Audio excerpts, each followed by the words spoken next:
Well, hello everyone, Brett Hirsch here, and I just wanted to say Merry Christmas. If you're watching this and it's past Christmas, Happy New Year. I hope everybody had a great year and had a wonderful Thanksgiving, and I hope you're excited about 2017.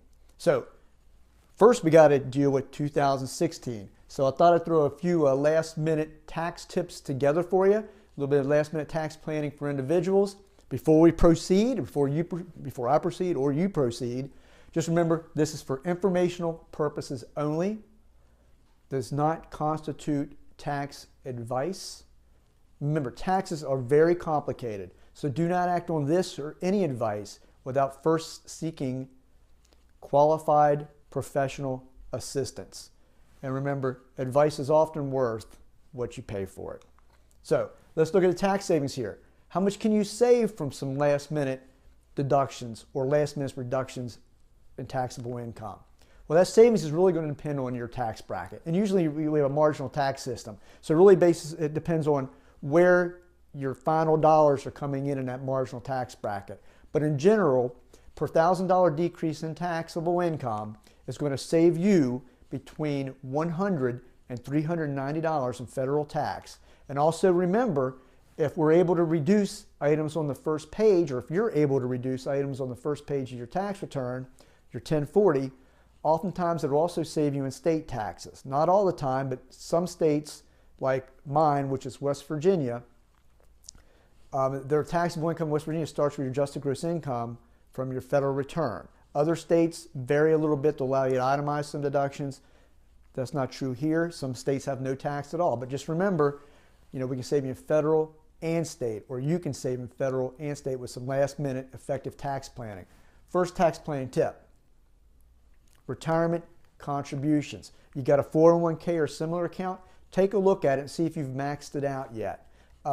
Even if you haven't maxed it out, you can go through your last paycheck or last few paychecks, go to whoever you need to go to, and so you want to increase the contributions for those last few paychecks. That's going to decrease both your federal and most likely your state, depending on your state income. You save taxes. So what you need to do that is you need to talk to your administrator, your payroll administrator, or your human resources department. Now, if you don't have a qualified plan at work, a traditional IRA deduction, you want to make those, save you some taxes. You have up until the due date of the return, which is April 15th. Now, if you're going to do that, or you hope you can do that, plan ahead. Save the money up if you don't have it now. If you've got some time, you can save up to $5,000. You can contribute up to $5,500 per person, or $6,500 if you're 50 or over. To allow you additional $1,000 catch-up contribution. And as you said, that could be a lot of tax savings from doing that. Plus, it's your money you're saving for the future. However, remember, if you already have a retirement plan at work, just remember to talk to a professional first, because this gets really complicated. You may not be able to contribute anything to a traditional IRA. You may be able to contribute some amount, but that amount may be limited. There's many factors that can influence that. So talk to a professional. Charitable contributions, another tax tip. You got to make them by the end of the year.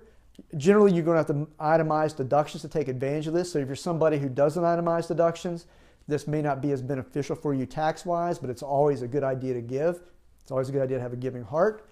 Now, one little thing I want to tell you here, it's not little, it's really important. If you're over age 70 and a half, and let's say you've paid your house off and you don't itemize because you no longer have that mortgage interest deduction, tax law right now allows you to make a contribution from your IRA directly to your church or your charity, as long as that check, you don't touch it, as long as it's directly to that organization, it'll come out of your IRA completely tax-free. So in effect, you do get a deduction.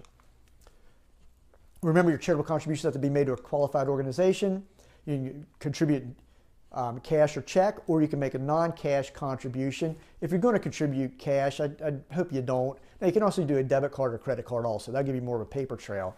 But cash generally is more difficult to track. Regardless of how you give, remember, you must have a receipt to claim the deduction. Make sure you keep your receipts. There's special rules also. If your non-cash contributions exceed certain thresholds, there's more substantiation requirements. So you may be more records you're going to have to keep. You may have to jump through some more hoops to get to deduction. Also, with regard to vehicles, have become a little complex in recent years. The charity is going to have to, they'll actually tell you what your deduction is more or less. So just make sure you get all the information, get a receipt or the additional information you may need from the qualified organization. Next tax tip, look at your portfolio, take some losses. If you got some loser stocks, sell them. You can, if you don't think they're going to come back, or you can wait till like after 30 days, you can buy the same stocks back if you think they're going to stay low, or mutual funds or whatever. Anyways, I'm getting ahead of myself here. Losses up to $3,000 of capital gains you can claim each year on your tax return. You can also offset other gains. So say you make $10,000, you get $10,000 losses, you can pull $10,000 of gains out tax-free by offsetting them with your losses. Also, if you have some carryover losses, remember any losses that exceeded $3,000 in a prior year, you carry forward to the next year. You may have some carryovers that you can take advantage of and in effect cash out some of your winners. The stock market's up right now. Take that money out tax-free, depending on your individual facts and circumstances. Long-term capital rates, as you may know or you may not know, those are lower rates, usually between 0 and 15%. Some of you folks out there, if you're in a 10 to 15% tax bracket, you may be able to actually have capital gains on sales of stocks and not pay any taxes at all. For most, however, you're looking at 15% unless you're in the top tax bracket, it goes up a little bit. Next tax tip, defer income. That means postponing income to the next year. This is a very good tax tip. Remember, but you have to do it right. Big difference between tax avoidance and tax evasion. So be very careful here. And postponing income to the next year, deferring income is usually a good idea. If next year you're going to be in the same or a lower tax bracket, of course, you'll be taxed the same rate next year or a lower rate the following year. What's that mean? You save taxes. So you might be able to do this with bonuses at work if it's a policy of the organization where they'll give bonuses the following year. That may be like instead of a Christmas bonus, they give you a New Year, Happy New Year bonus. Good luck doing that because they don't claim the expenses this year. So that may not be their advantage. However, if you're taking out IRA distributions, as long as you take out your minimum distribution, you can wait till the following year to take that money out, which means it will be taxed later. Also investments, things you have control over. Investment sales, like we mentioned stocks earlier. If you have some short-term stocks that you want to sell, if you can just hold off to the next year, you're going to postpone that earnings. Anyways, if you're self-employed, billing for services, you may want to bill a little later in December. So you're probably a cash basis taxpayer, so you receive that income the following year. Also, remember, if you're going to take that route, you're self-employed, holding a check doesn't count. If you get the check, it's income. It doesn't matter when you deposit. So if you have a small business and you receive the checks in the mail, you're going to have to claim it as income.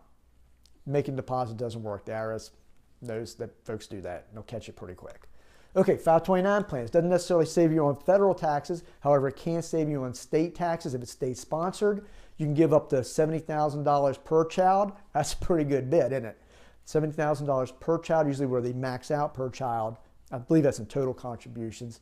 However, remember, if you're given more than your annual exclusion for gifts, our contributions of 529 plans are considered a gift. So if you go over that gift tax exclusion for your annual exclusion, you can't have a gift tax issue. So usually that's $14,000 per donee per child is what it is, like right now. If you go over that, you may have an issue. Flexible spending accounts, the final tax tip here. If you have one at work, I want to make sure that you look and you're putting money in a flexible spending account. Make sure you use it. Generally, these are employee funded, as you may know. The money you put into that account, if it's used for certain things, you can use it tax-free. It goes into that account tax-free, and that doesn't include Social Security and Medicare. So it's a very tax-free way for most folks who have them. You can pay for, if your employer has to offer them, of course, but you can pay for generally child care, dependent care related expenses, and also medical is a real big one. So check and see if you have a flexible spending account. Make sure you use that money up because you're going to use it or lose it. And we want you to use it before you lose it, which generally means it'll go back to the employer. So that's it for our final tax tips for this year. I hope everybody has had a great year, very Merry Christmas, and a very Happy New Year. Looking forward to seeing you soon.